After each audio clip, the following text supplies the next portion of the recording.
Hi friends, இப்போ வாங்க விகார்டு எப்படி கிரியேட் பண்ணலாங்கிறத பார்க்கலாம். விகார்ட்ஸ் அப்படிங்கிற பட்டனை கிளிக் பண்ணுறோம். அதில் போயிட்டு இதில் வந்து ரெண்டு ஆப்ஷன் இருக்குது, லிஸ்ட் வியூ இருக்குது, இமேஜ் வியூ இருக்குது. நான் இப்போ வந்து அந்த டேபிள் வியூ அப்படிங்கிறதையே கிளிக் பண்ணிக்கிறேன். இதில் பார்த்தீங்கன்னா நியூ விகார்டு அப்படிங்கன்னு இருக்கும், அதை நான் கிளிக் பண்ணுறேன்.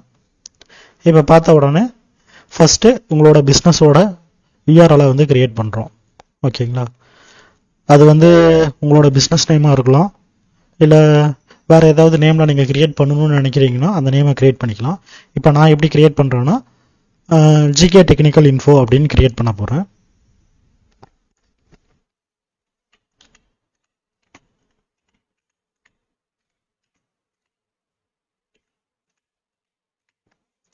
ஓகேங்களா, அடுத்தது விகார்டோட நேம்.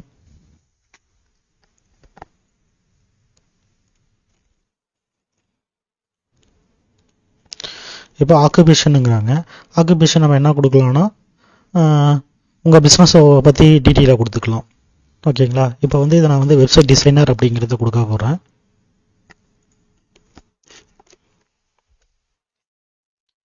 இப்போ நமக்கு ஒரு டிஸ்கிரிப்ஷன் வேணும். ஓகேங்களா, அதாவது உங்களோட பிஸ்னஸோட எபோட்டுன்னு சொல்லலாம். ஆல்ரெடி நான் டெக்ஸ்ட்டை வந்து டைப் பண்ணி வச்சுருக்கேன். இப்போ அதை நான் காப்பி பேஸ்ட் பண்ணிக்க போகிறேன். உங்களுக்கு தேவையான வேர்ட்ஸாக நீங்கள் ஹைலைட் பண்ணிக்கிற மாதிரி இருந்தாலும் ஹைலைட் பண்ணிக்கலாம்.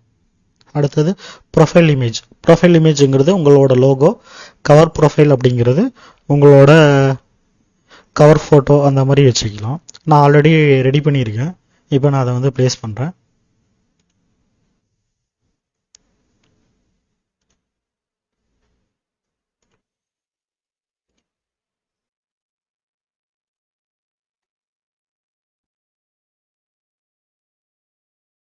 இப்போ சேவ் பட்டனை கிளிக் பண்ணோன்னே விஆர்எல் சக்ஸஸ் ஆயிடுச்சு. இப்போ பார்த்தீங்கன்னா விகார்ட் கிரியேட் சக்ஸஸ்ஃபுல்னு வந்துருச்சு. இப்போ இதோட லிங்கை நம்ம எப்படி செக் பண்ணுறது அப்படின்னா, மறுபடியும் விகார்ட்ஸ் அப்படிங்கிறத கிளிக் பண்ணோம்னா நமக்கு இந்த இடத்துல ஒரு யூஆர்எல் கொடுத்துருப்பாங்க. அந்த யூஆர்எலை ரைட் கிளிக் பண்ணிவிட்டு நியூ டேப் கொடுத்தீங்கன்னா புதுசாக ஒரு டேப்பில் வந்து ஓப்பன் ஆகிக்கும்.